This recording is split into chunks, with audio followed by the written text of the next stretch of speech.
can we expect that you come back from or come down after a night like that, realize there's still another game to go? You don't till today probably. You know, Tuesday was still pretty special, and then you get up and you realize what this week is, and it's Baltimore week, and it makes it fun. Can we expect that you won't be running around the stadium after this game, high-fiving their fans? Not unless Suggs wants to go with me.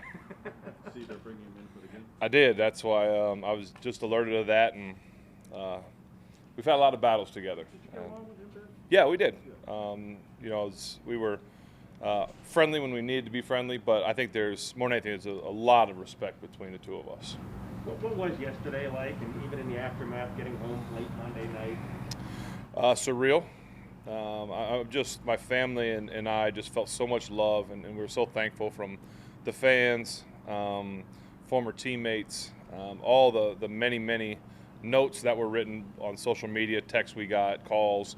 It's really hard to put it into words. Like I said after the game, I wish I could bottle it up and kind of keep it forever. I think one of the most special things about the night is that my kids are old enough to remember it, you know, and it was something that I'll cherish and remember forever, and I think they will too. And like I said, I just can't say enough thank yous to all the people that made that night so special. Do you catch yourself going through any lasts this week, like, oh, last Wednesday practice, last things like that, or do you have to kind of guard against that? No, I'm just focused on Baltimore. I think that's all you can do because, you know, we got to go out and win this football game. Ben, what's it like to play the Ravens? What are those games like? Painful. You know, you never walk out of one of these games feeling fresh or anything like that. So it's just fitting. You go to a place that is tricky to play because it's loud. The fans are passionate. They always play really well. So it's never an easy football game. Do you enjoy think of the names and who you've gone against? Yeah, I mean, my first game I ever played in the NFL was there, you know, and it was Ed Reed, Nada, Suggs, Lewis, just to name a few. I mean, you go down their whole list of guys. And so it was it was never a lot of fun to play those guys, but I think there's a lot of respect, and you know, it's going to be pretty cool. I know you don't get to control the schedule, but do you like that now your last two, at least regular season games, are against AFC North opponents, especially ending at Baltimore? It doesn't matter, whatever. Ben, there's a lot of talk just in general, like back and forth about the 17th game in the NFL, but just your thoughts, like they added the 17th game, they added the extra game, but you know, now you have an extra chance to make it into the playoffs. Just your kind of thoughts on that? It's a long season. Yeah. You know, it's especially hard for rookies that come from playing a full college season and then train for the draft. It's already hard enough to play, let alone add another game into it. So for us, guys that have been around, it's just another football game, but it can't be easy for young guys. Ben, Cam was just saying that I had asked him the two qualities that stood out the most about you. He said your toughness and your clutchness. Are those two that you've always embraced them among them as well? I try to. I mean, I try to be tough. I think that's what embodies a Pittsburgh person, a Yinzer. You know, I mean, it's blue-collared, it's tough, and I think that's why I feel like I fit really well here and why this is home. And I think the clutchness comes from just being competitive. You know, I just kind of competitive in anything I do. Then with this being your 18th year, you're the only quarterback that every high school football player in Western Pennsylvania has ever seen. Have you ever thought about the role that has played in so many young kids' lives growing up and watching you play football? I never thought about it that way, but you know, I think it's cool. I mean, I think hopefully that those football players will see the toughness and see the competitiveness and grow up wanting to do the same thing and be the same way. You know, I think about you know, what this last game and what that kind of means in terms of old guys and young guys. I think 18 years ago, a young first-round quarterback came in and helped an old running back win his one of the most important games, and now you flip it around to last week, a young first-round running back helped an old quarterback win one of the most important games of his career. So it's kind of cool how this football thing comes full circle. Your Rome had that dream in, and you were part of that. Going back to his hometown.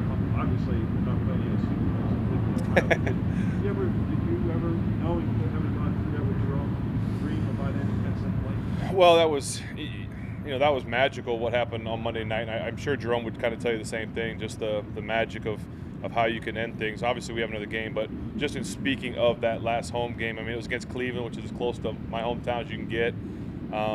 AFC North, a team that we've played so many times, and for it to be at Heinz Field. I am so thankful for everybody, all my teammates that just poured into it, and you could tell had a little extra something. And like I said, I was just so proud and thankful for Naj, the way that he played and kind of finished that game for us. He's had 90 plus in 3 of the last 4. What's stood out about Najee in the last 3 weeks? Wow. You know what? It's amazing because we talked about earlier the rookies and how hard it is on rookies. The fact that, in my opinion, he hasn't slowed down, he has gotten better, just speaks volumes about the preparation, the work that he puts in, and the football player he is.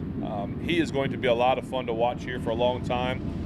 And I told him when I got here, I said, this town loves its defense and loves its running backs.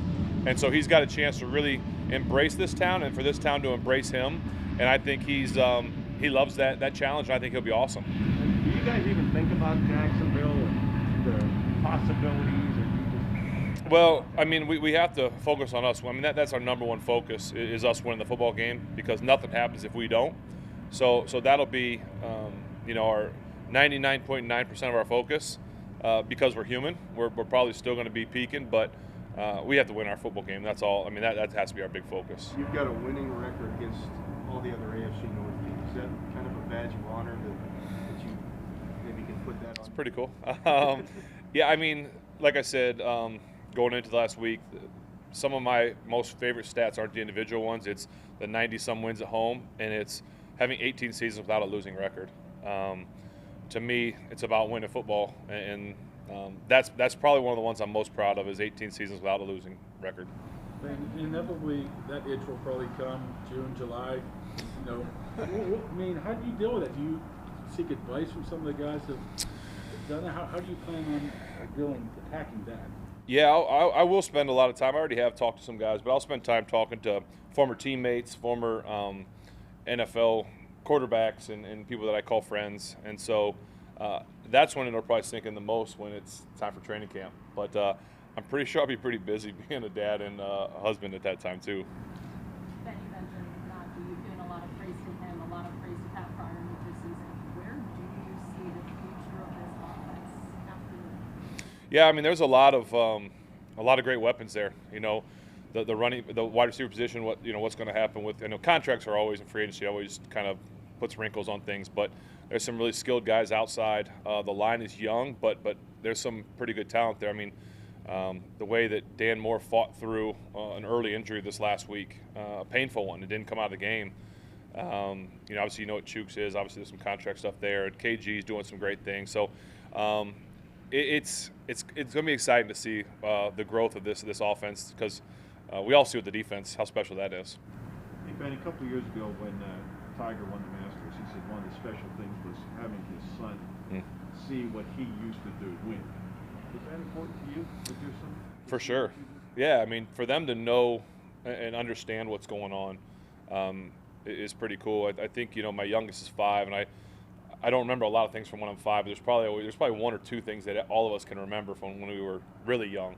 And so I really think and hope that this will be one of the things that I know the oldest one will, and my daughter will, but for them to understand what Dad did and to go fight and compete and win and give it everything I have, I hope it's something that they understand and will get passed down to them as well.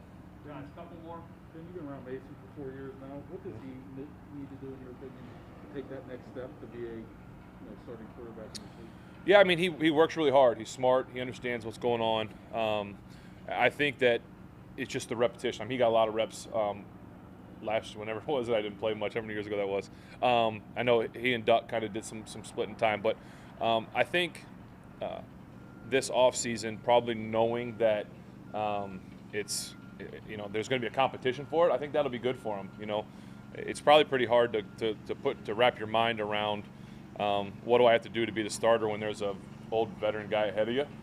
So I think that could do wonders for him this offseason. And will you be a texter? Will you be texting advice or sending things to guys? Yeah, I'm sure. I mean, I've got some friendships in here that will last, just like some of the guys are still texting me. I got so many messages the last couple of days from former teammates, and so I'm sure I'll do it. I'll probably pop in here and there to see guys and see how everything's going, but I love to send things to guys to encourage, to congratulate, to build up, whatever it may be. So until they tell me to stop, I'll probably keep doing it. All right. All right, thanks, guys.